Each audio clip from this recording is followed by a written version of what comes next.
আসসালামু আলাইকুম। আশা করি ইনশাল্লাহ সবাই ভালো আছেন।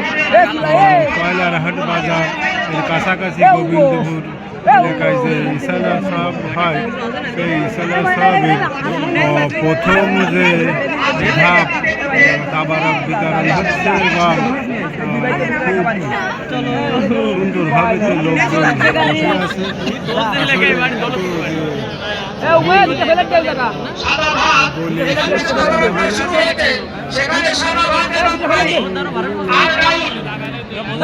এই জায়গায় তার চেয়েও বেশি লোক বাইরে আছে।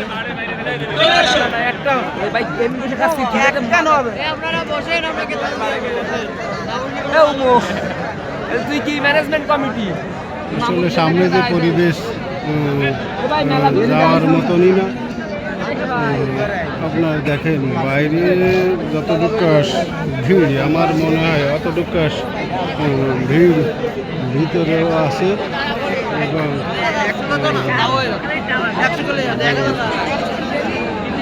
লোকজন আছে। খুব সুন্দর একটি পরিবেশ, সবাই নিরিবিলি বসে আছে। প্রত্যেক লাইনে একজন করে ভাগ নিয়ে থাকো, প্রত্যেক লাইনে একজন করে চলে যাও, একজন বা দুজন করে দুই মাথা থেকে যাওয়া শুরু করো। ডাউন মাইকে ঘোষণা দিচ্ছে, তবুও লোকজন আসলে যে ভিড়, সেই ভিড় আসলে কমছে না, আরও বেশি বেড়েই চলেছে। কারণ লোকজন যেই মাইকিং করতে ভাব দিছে যে সবাই যে আপনার হয়তো আবার পাওয়া যাবে। আসলে যে মানুষের যে ভিড়,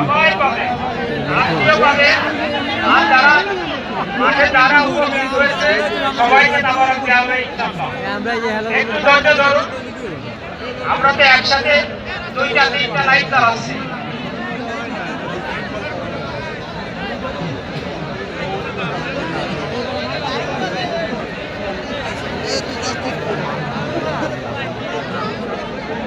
আসলে অনেক ভিড়, সামনে যাওয়া খুব মুশকিল এবং স্টেজের কাছে যাওয়া যতগুলো লোক আছে তাদের টপকে সামনে যাওয়া খুব কঠিন একটি ব্যাপার।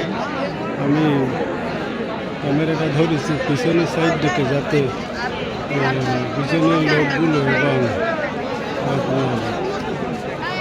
স্টেজের লোকগুলো দেখা যাবে বেড়া। বাইরের সাইডে যে লোকগুলো দাঁড়িয়ে আছে বা বসে আছে, সেই আপনার দেখাচ্ছি। আসলে কত যে লোক হয়েছে জায়গায় একসঙ্গে, আসলে বলে শেষ করা যাবে না। আপনি যে জায়গায় যাবেন আসলে শুধু লোক আর লোক দেখতে পারবেন। যে এরিয়ায় লোক ছাড়া কোনো কথা নাই, সব জায়গায় ভরপুর লোক এবং প্রত্যেক বছরই আসলে এটা এক জায়গায় হয়ে থাকে। এই টাইমে প্রত্যেক বছর একই টাইমে এই অনুষ্ঠান হয়ে থাকে এবং যে লোক হয়েছে আসলে অতুলনীয় লোক। আপনি স্টেজের ছাড়া আমি বাইরের লোকেশন দেখাচ্ছি, বাইরের যে সাইডের যে লোক আছে সেই লোকগুলো দেখাতেছি আমাকে বাইরে, স্টেজের বাইরে যে জায়গায় খাবার বিতরণ হচ্ছে সেই জায়গার বাইরে রান্না করা হয়তো শেষের পথে, তবুও আবারও অগ্রিম চাউল দিয়ে হয়তো ভাত রান্না করে রাখবে, যদি কিনা তাবারকে শর্ট পড়ে যায়। এই জন্য আসলে শীতের দিনে যে দারুণ একটি মজার ব্যাপার এই জায়গায় আমি খেয়াল করলাম, যে রান্না করেছে যে চুলোগুলো, সেই চুলোগুলো